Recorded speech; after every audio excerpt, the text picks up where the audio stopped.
we are here at Finovate Europe 2018, streaming live. My name is Julie Muhn. I'm Senior Research Analyst with Finovate. With me are Magdalena Kron, Head of Horizn London, Janice, CEO at Horizn, and Benedetta Arese Lucini, co-founder at Oval Money. Welcome, ladies. Thank you. Thank you. So, as many of you know, today is International Women's Day, and we're going to be talking about women in fintech. So let's start off with some introductions. Just briefly tell us about yourself and how you fit into the fintech industry. Okay. Should I start? Yes, yeah. please. Okay. So my name is Magdalena. I am head of Horizn London, which is Barclays' open innovation platform in the heart of Shoreditch. Rise is a project that looks to connect entrepreneurs and the innovators of the future with the bank and see how we can collaborate and co-create around building new products and services. So I guess as leading that initiative and actually going out and scouting for the next and upcoming technologies and products that are out there and connecting them back into the bank, I become that woman in fintech. Yeah.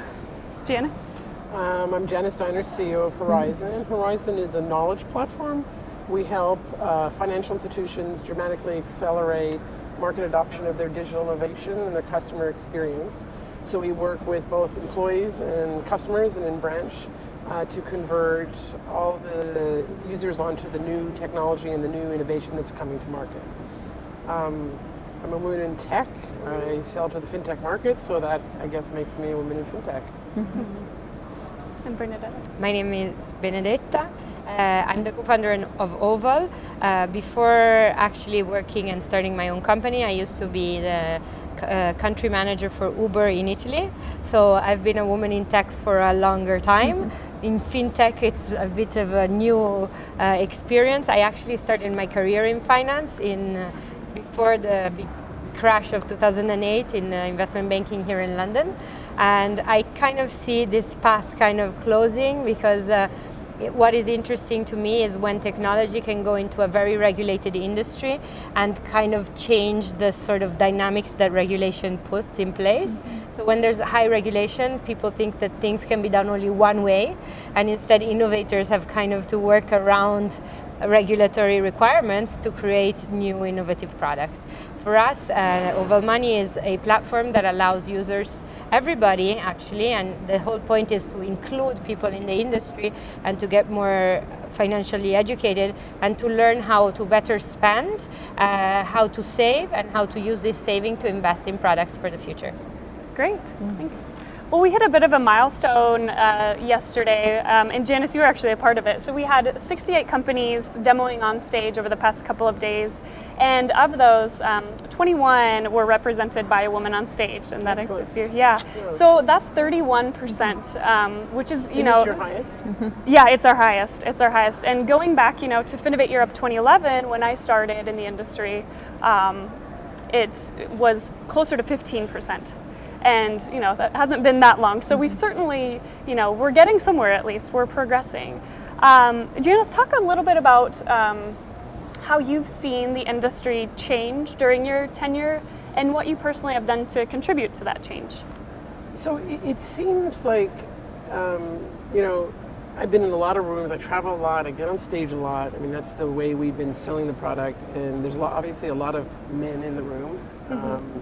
Obviously more so than women, but you see more and more, like you said, what you said. I noticed, I didn't know the number, but I did notice that there was more women speaking, which is great. I think that just the collective voice, you know, I'm older. I was a creative director in the ad business. I've done a whole bunch of things, and you never really talked about it, right? Like, it never really, I was successful, so I never really felt some of the things that people talked about, but you never really talked about it. And now it's just so good to hear the conversation. Mm-hmm. And then personally, I'm active in the Canadian space. I'm on the board of a movement called SheEO that's global. Yeah. And we actually host the SheEO in our offices, so that every day I'm reminded how important it is. I talk a lot about it in terms of my daughter. You know, it's like I want a legacy that she doesn't have the issues that some of us might have seen in our career. Yeah. And that's sort of been this sort of milestone for me is as she's just coming out of university into the workforce, she should have an environment where these type of conversations don't even happen anymore. And that's what I'd like to get to that point. Yeah, certainly. And Benedetta, how about yourself and tech in general? How have you seen that space kind of shift over time, and what have you done to contribute to the change? So one of the things that's really, really hard is to find women who want to go in, first of all, in tech startups in a specific industries. So you will see tech startups in fashion or design or more like industries where we're traditionally already a more women-oriented industry, where you will see a higher percentage. It's harder in industries like finance or transport or medical to find like a lot of women. So what is important is that there is inside the culture of the company, there is an awareness of this problem, especially in the tech roles, and there is a way in which hiring is done in a way that you kind of eliminate that unconscious bias. Because unfortunately, if a lot of CTOs are male, they will tend to hire people similar to them, and it's not like something that is done in a way that is kind of thoughtfully trying to discriminate. It's just unconscious bias. And so one thing that we've brought ahead, because my co-founder and CTO is male, so one of the things we've started to do is to actually ask for a test or an assignment before we actually look at the CV of the person. And so you actually have to value their work before you get that like first bias of looking at a CV. We also do events in our recruiting whereby if we're recruiting a pool of people, the like let's say people who are at the last round, we invite them all to the office and to have like lunch and meet the team, and so that kind of lets them also feel like it's a safer environment instead of this kind of very harsh recruiting processes. And we've seen this attracts a lot more women. They see there's other women in the company and they feel more comfortable. Yeah, That's cool. Great, that's wonderful. Switching gears a little bit, Magdalena, you know, there's this narrative that portrays women as victimized often, you know, with unequal pay, unfair double standards, and biased traditional roles. How can we change that victimization narrative into one that really highlights women's strengths? Yeah, I think it's a good question, and it's one that I would say is already changing. I think there's quite a lot of, like, it's never been such an amazing time to be a woman in tech or fintech.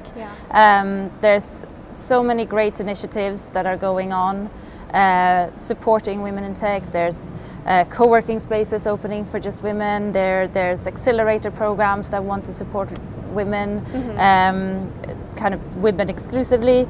There's seed funds and there's VCs who are proactively looking at, okay, how can we help the female entrepreneurs kind of succeed. So there is a lot going on already, and I think focusing on the positive conversation and the opportunities that we have to be more inclusive and to kind of build that gender diverse or diverse in general workforce is just really, really important. Yeah. Benedetta, tell us about a woman in fintech or in tech in general that you look up to. Probably tech in general. I'm a big fan of Shirley Sandberg. I like the way she addresses the problem of women in tech, not just as a problem of the industry, but of the women themselves. So I think she's brought in with her Lean In like programs, the conversation about actually women not auto-excluding themselves from the picture, because a lot of the time it's not about the industry sort of not allowing women to grow, but sometimes it's also women who choose to not grow within corporates. And so I think that this is a person that I really believe has become an influence for the sector, the tech sector in general, and I strongly believe in what she's trying to do. Yeah, great. And Janice, how about yourself? I've got two. Yeah, that's good. Good. Even better. Both Canadian, close to home. Vicky Saunders of SheEO. I don't know if you've heard of the SheEO. SheEO is a radical generosity movement that goes city by city or country by country to raise capital from women who give the money to fund female startups. So 1,000 women give $1,000. The money goes into a group of women that apply each year, and they pay the money back over time. There's no, you don't get a receipt, you don't get any of that. It's just this radical generosity, and she's done it's been 3 years. She's done the most amazing things. She's breeding a whole generation of really strong women.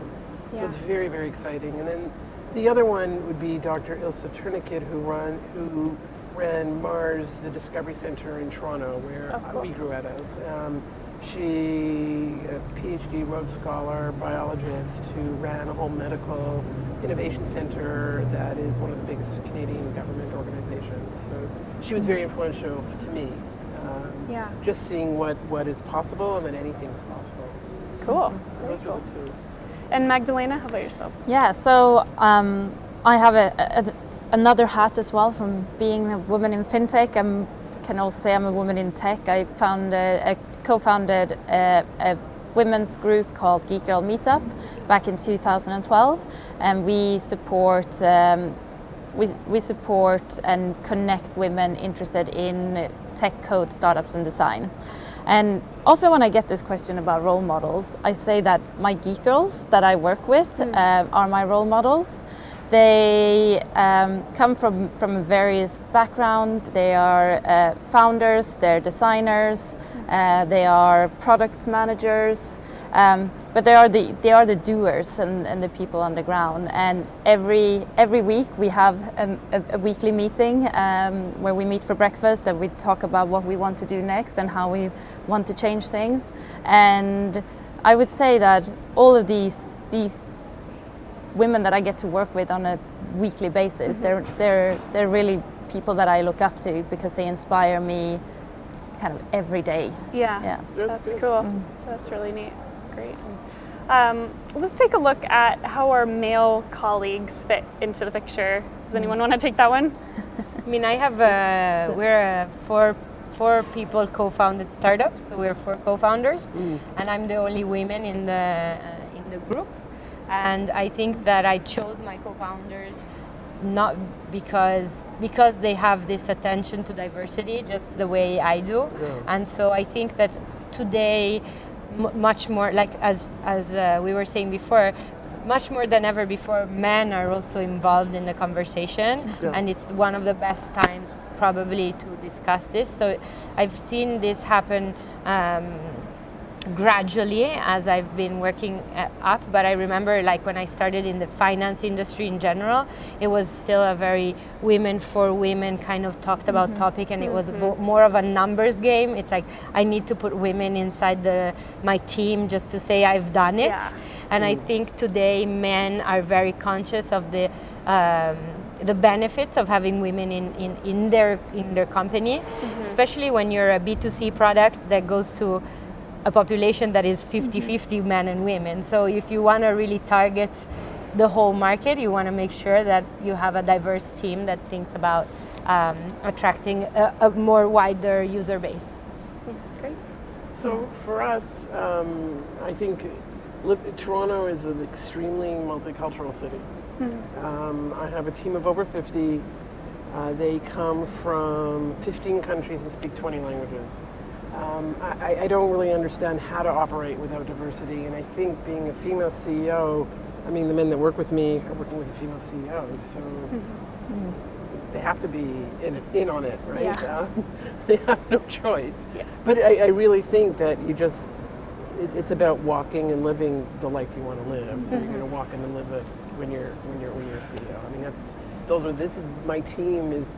And that diversity is really something that surprised me, that makes me very excited in the morning. Like I love telling the story of that, what happened as a result of that team. But I didn't expect it. You know what I mean? Like when you went into the business, you didn't really expect that outcome. But I love telling the story of the people that work with us that come from all these different places. Yeah. It's really cool. Yeah, that's great. I think it's key to include kind of the males in the discussion and invite them in. There is one strength in gathering women and kind of getting women together and building, I guess, some confidence. But then if we want to make real change, that means that men has to be involved and they have to feel included as well. So on a day like this, International Women's Day, it is as important to kind of highlight the men who are supporting women and helping them grow their careers or develop new skills, etc. Yeah. I know a lot of women in this space refer to them as ambassadors, which I think is, I feel like that's a good term for them. Yeah. Our final question, I really wanted to hear from all of you on how do you feel firms, or what advice would you give to firms who are looking to promote gender diversity within their company, but maybe are unsure of, the benefits or even where to start? First of all, no one should be unsure about the benefits. Then someone needs to just go there and give them a little bit of a slap. Yeah. For me, it's set a company-wide goal. So not make it like a CEO goal or like a C-suite level goal or something like this, but make it like a company-wide felt sort of target and make it a goal. So we want to hit this revenue growth, this user growth, and this diversity within our company. So make it a KPI and make it one that everyone in the company is able to participate towards and contribute to. So I think that's the only way to make it happen. Yeah. I agree, but I would want to push senior leadership a little bit to actually look at their reporting line at a high level to begin with. I've seen that with larger corporates and Barclays included that it is very male dominated at the top. No, it's true. And if they don't set the example, then the rest of the organization will not follow, I don't think. I would agree. Yeah. I've seen also companies who put their bonus of their CEOs or their top line also linked to diversity and not just to the growth KPIs, and so that can be it. And then when you think of it, this is mission critical. I actually think if you don't, it's going to hurt your company down the road. Yeah. Right? The diversity, male, female, or any kind of diversity is just breeding a better company. Right? So that a competitive edge in today's fast-moving environment is critical, and this is just part of it. Yeah. I think you're stronger when you're more diverse. Certainly. Yeah, so there certainly is value. Well, with that, we're out of time. Ladies, thank you so much, and thank you all for watching. Thank you. Thank you. Thank you.